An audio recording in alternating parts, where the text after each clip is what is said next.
Assalamu alaikum wa rahmatullahi wa barakatuh. My name is Naima B. Robert and I've been Muslim for 18 years, alhamdulillah. Well, I grew up in Zimbabwe and I grew up in a non-religious household. I grew up really not believing in God until I got to my late teens, and I started to think there must be a higher power, there must be something out there that's looking out for me, that knows me better than I know myself. I was introduced to church, went a couple of times, but for me, the fact that they told me to believe without any proof or without being able to convince me meant that I couldn't commit to it, so I didn't go back again. And it was only when I went to the UK and I was at university, and in my first year of university, I went to Egypt for a festival. And in Egypt, I, for the first time it seemed, noticed these women wearing hijab. And I was not impressed at all. As far as I was concerned, they were oppressed, they were repressed. And I raged about it for a good 2 days before I actually asked somebody, why do you cover? And I think that was what, people would call my light bulb moment, or what Oprah would call my aha moment, was when she said to me, because I want to be judged for what I say and what I do, not what I look like. For me, that was just like, whoa, wait a minute. Where did you get that idea from? And I started to think, what is this Islam that makes this woman so strong, so confident, so sure of herself, that she doesn't need to do what millions of women do every day, which is put themselves out there to be assessed, to be accepted, to be admired. And I wanted to find out more. And really that was my introduction to Islam. I started to ask questions, I started to read, I started to mix more with Muslims, and I actually went on a journey of discovery, which I talk about in my book, From My Sister's Lips. Everybody faces different challenges when they accept Islam, depending on where they're coming from, depending on, who they become Muslim around, what kind of community they come into. I was very fortunate because I became Muslim at a time when, at university, it was like everybody was becoming Muslim. Like everybody was either starting to practice or was becoming Muslim. So we had like a whole big group of us who were on this deen high. We would go to the masajid and we'd go for the Taraweeh prayers and we'd, cook iftar for each other. And it was, mashallah, it was really amazing. We were in this sort of new Muslim bubble. I think some of the hardest challenges would be things that you're just used to from Jahiliyyah. Things like maybe for some people it's a dress code. For me, it wasn't so much because I actually chose to start covering my hair, and then just, as my iman grew and my knowledge grew, I just covered more and more. But so maybe friends from the past that you were close to and that you realized were not really helping you in your deen anymore. Guy friends, definitely, if you had close guy friends, that was a difficult transition. And it wasn't just difficult for me or for the person who's becoming Muslim. It was difficult for them as well, for them to understand that it's not personal. It's something that I need to do because of my religion. And of course, the reactions of family when they thought that basically I'd just gone mad. And, I think that idea of you used to be ... You used to be so much fun. You used to be so cool. You used to be so clever. You used to be so ambitious. You used to be. And then you became Muslim. And it was like for a lot of people, you were all these amazing things. Then you became Muslim and now there's nothing. There's just you, Muslim.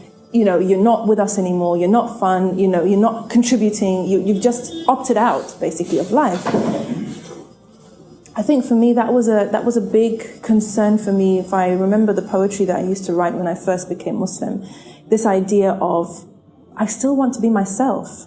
I've spent 18 years, 19 years, 20 years being me.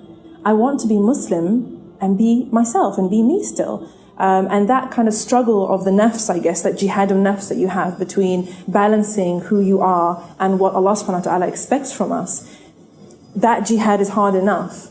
When you add the jihad that you have between yourself and your nafs and what Allah wants from us, and then what other people expect from you, whether they're Muslim or non-Muslim, it can become a real time of turmoil and conflict, and it can be really difficult, subhanAllah. But alhamdulillah, you make your way through. And I think most of us go through a journey of self-discovery, even within Islam, where you maybe became Muslim, shut out everything from your previous life because you wanted to do the right thing Islamically.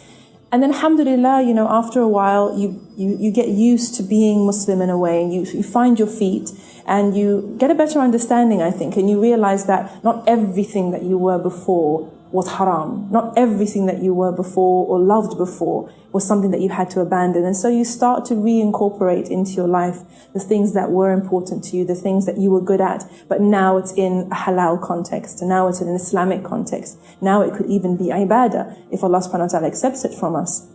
I've met so many people who've been through that journey, of becoming Muslim, abandoning everything and everyone, living like that for many years sometimes. And then alhamdulillah, after a while, you realize that it's not the way I thought it was at the beginning. There is more space, there is room. I can still be me, because being Muslim makes me the best version of me. It doesn't make me into somebody else. It just makes me the better version of the one I was before, the person that Allah subhanahu wa ta'ala created me to be. We're an interesting case. My mother, who was a Christian, was happy that I had found God. She was quite pleased about that. My father was an atheist, and he was one of those people who felt that you used to be so amazing, you had so much potential, you were going to do great things in the world. And then now you're Muslim, you've given up on everything. You're going to marry some man and we're never going to see you again. So there was a lot of pressure, I think, on that side to prove him wrong in a way. Alhamdulillah, he's now, mashallah, one of my greatest supporters. But I think with the family, it really was, they felt it was a rejection of who we were as a family, and who they had expected me to be and who I had been. So it was tough. It was tough. I mean, my sister, mashallah, she was very supportive. But, we had members of the family who considered me a pariah and just thought that I was a write-off, basically. Alhamdulillah, these things take time sometimes, and people need to see you finding your feet within this new path. When you get married, when you start having children, it becomes normalized in a way. And also you as well, you change. When you were first Muslim, you want to tell everybody about this amazing deen, and you want to convince everybody this is the truth. You should all be on it. You should all be Muslim. And if you're not Muslim, you're going to hellfire. And so a lot of reverts find themselves in a situation where they alienate a lot of their family members because they're like going in hard. And it takes a while for you to realize that that's probably not the best approach, and you need to have a lot more hikmah, a lot more wisdom when you're dealing with people. And remember the love. Remember what it means to be family. Remember what it means to have love for your family members and have that relationship with people in your family without compromising your religious principles. So, as far as family is concerned, for some people it is their biggest test. As I said, I was in a bubble. I was away from home. I was away from everybody. I was in university. So when I first became Muslim, I didn't really, I wasn't affected so much. Stuff that I would hear secondhand. But, as the years go by, it can be very, very difficult. And it is something that you struggle with. But you just make dua, and you continue to make dua that Allah subhanahu wa ta'ala keeps you guided, and that He guides and opens the hearts of the people around you, and that you, through your actions, through your attitude, through your behavior, can actually be effective da'wah to these people around you and these people that you grew up with. And if, at the very least, change their perceptions of what it means to be Muslim, and inshallah even open and soften their hearts to the message of Islam. The writing came by surprise. I always enjoyed writing when I was younger, when I was a teenager, but I never thought of it as a career or something that I would do, as an adult. And it was born around the time that my son was maybe 6 months, 8 months old, my eldest. And I would take him to the library. And at the library, mashallah, I love books. And we would go to the library and we would take so much time in the children's library, just enjoying the books and, choosing which ones we were going to take home. And really the biggest thing for me was that there were no books about Muslims. There were no books about Islam. And I really wanted my son to grow up with a very strong sense of himself and a sense of pride in who he is as a Muslim. I wanted him to see himself reflected in the books that we were reading and bringing home. And really that's how the children's writing was born. I just started writing sort of little rhymes based on some of the things that I liked from the library, based on some of the ideas that I had seen. I just started writing little rhymes for children, and alhamdulillah, my first book, The Swirling Hijab, was a result of one of those first sessions. And then I just started working as a children's writer, and my niche was multicultural children's literature, because there was at the time a huge void in the market for books about Muslims. Alhamdulillah, now there's a lot more, but when I first started, this was now 2000, 2001, there was nothing. So the swirling hijab was actually revolutionary in its own way, because it was a book, very much a children's book. It's in rhyming texts, and it's about a girl playing with her mother's hijab. And at the end, it says, that covering her mum as a part of her faith is what the hijab does best. Now, that was before all the hijab fitna. That was before the niqab bans. This was before Europe went crazy. And the publisher was brave enough to just say, this is part of Muslims' life. This is part of Islam. And we want to help you celebrate that. And so they did. And then after that, we wrote about many different things. We wrote about Islamic art, about how Muslims welcome, new babies. I wrote a lot of books that looked at different cultures and how different cultures live, etc. So that was the children's writing. From My Sister's Lips came literally by Allah's planning, because I wasn't intending to write a book. I ended up meeting my agent because she wanted me to write a children's book for her. And in the end, she came to my home and, I cooked for her because she wanted to go out to eat. And I said to her, I don't mind going out with you, but I cover fully, so not everywhere will be appropriate. And it just blew her mind. And so she just couldn't get her head around it. So she was like, excuse me, I just need to know, what do you mean you cover fully? So I explained it to her. And I said to her, I have always wanted to write a book about what it means for me to be a Muslim woman and to live in the UK and how I became Muslim. Because every time I see a book that's written about Muslim women, it's a sob story, it's a tragedy, it's some big drama. And that's not how we live, that our lives aren't like that. So she was really excited by the idea, and she said, look, I can get you a book deal. If you can write this book, I can get you a book deal. And alhamdulillah, she did. And so that was the result. The result of that was From My Sister's Lips. Alhamdulillah, amazing help from the sisters that were around me at the time. We did interviews, we talked about everything, and we had a great time doing that.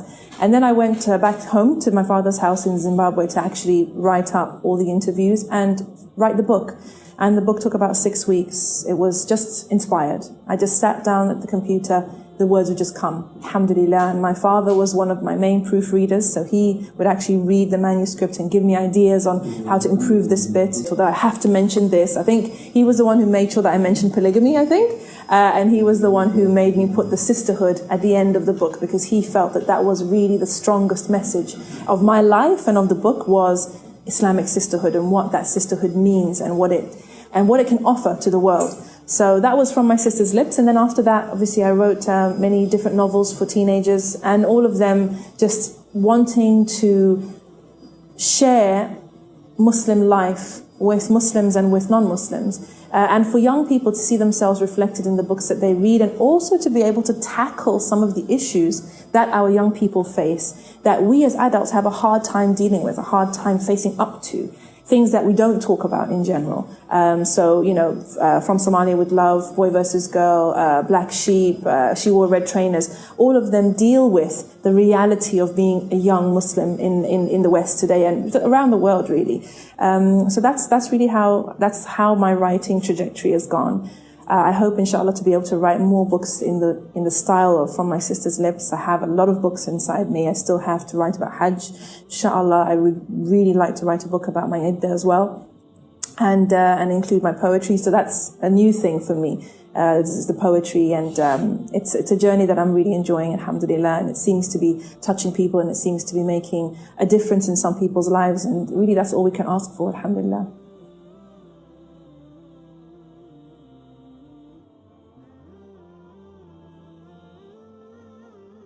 I knew From My Sister's Lips was speaking truth. I knew that. I wrote it from a place of love, really. I wanted to set the record straight. I wanted people to be surprised and inspired and learn from this book. And mashallah, just the love that I got from sisters who actually were involved in the book, how easy it was for the book to come out. And then the response that we got afterwards, I've had people saying they started to wear hijab because of the book, or that it's made them proud to be a Muslim. And I know even some people who became Muslim after reading that book. So subhanAllah, the barakah I think, inshallah, was a result of my intentions were really set the record straight, put this out there as a good deed, inshallah, and Allah will bring the success. So, alhamdulillah, I pray that Allah accepts it from me and from all the sisters who were involved, and also from, my husband, Allah yarhamu, because he was a huge part of that book, and facilitating it and supporting it and making it happen. And subhanAllah, he used to actually say that he's hoping that one of his best deeds will be helping me to write that book. Because it was, mashallah, such a book of da'wah. It was a book of da'wah.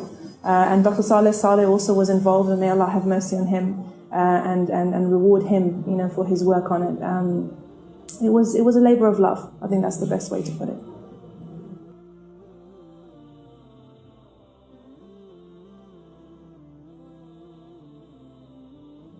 It's been a journey. It's been a journey. What can I say? It's been a journey of self-discovery. There have been hardships, there have been trials, there have been successes and triumphs.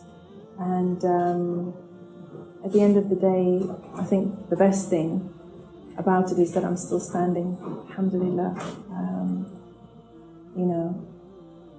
When he passed, Allah yarhamu, I just was thrown into a whole new world, a whole new role. I've been sort of a stay-at-home mum, I've been a work-from-home mum, I've been a homeschooling mum, and for the first time, I'm mum and dad. I'm a working mum, I'm a single mum. I run a company, I run 2 companies, and I run my husband's company as well as sisters. It's a new life. And this is what Allah has decreed for me. And because I'm still standing, I know that Allah has put khair in it for me.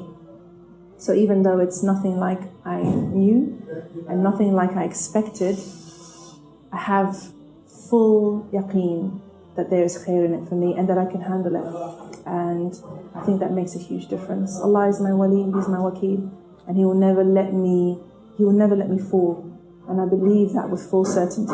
And so even when the tests come, even when the trials come, even when it feels overwhelming, I know that He is there and that He's willing me to pull through, and that He will not let me fall, and that He'll catch me. I think one of the things that I would say to, mashallah, every sister that's out there is keep your head up. Keep your head up. This life is not easy.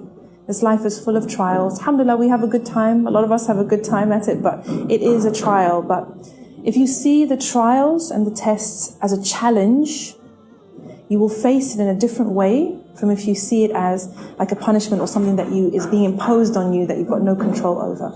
Everything that happens to us is a challenge.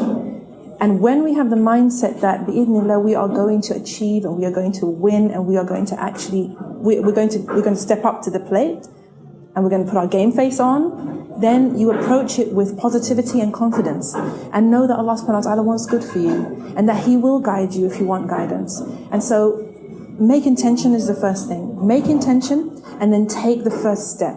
Allah subhanahu wa ta'ala will always help you if you're making your way towards Him. The Hadith Qudsi tells us, if you come towards Him, a handspan, He comes towards you at arm's length.